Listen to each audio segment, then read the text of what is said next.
But what about modern America? How are such policies working out? Consider for a moment the case of Detroit, Michigan.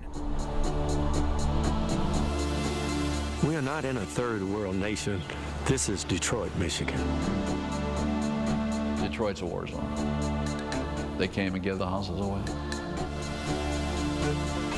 Americans need to see what that city looks like, because that city is an illustration of what happens when you've got big government in charge. The problems in Detroit are manifest, but at the root, they're all government-created problems. Regulations, labor unions, public housing. These are all problems that ultimately you can trace right back to government policies. In the 50s, Detroit was the #1 industrial city of America. It was the gem of middle-class prosperity.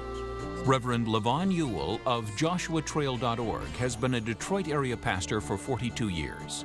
Detroit used to be one of our most vibrant cities, but now it's lost half of its population. It has a skyrocketing crime rate.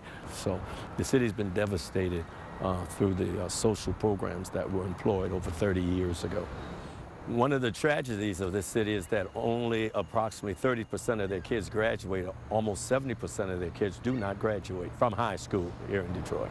Coleman Young was definitely a turning point in the city of Detroit. It went from the most prosperous city to one of the poorest cities, and he served the longest. And during his tenure, the city was in decline. Coleman Young was influenced by Marxist philosophy, and he employed it here in the city. He thought that the more he could get the government to do for the city, the better it was. Approximately 30% of the people in Detroit are on welfare, and you have an unemployment rate of approximately 50%. It breaks my heart to see what's happened in the last 42 years. There was a time when these neighborhoods were beautiful. The lawns were well maintained, and you had houses in every one of these vacant spots. And to think that this is what's happened to a city where the government said they were going to take care of people. This is the tragic end result. Someone might have set this house on fire to get the insurance because it wasn't their house, and so it was easy to do. Detroit has thousands and thousands of homes like this, to the extent that the city has given up on rehabilitating many of these communities, and now they're talking about just bulldozing much of the city.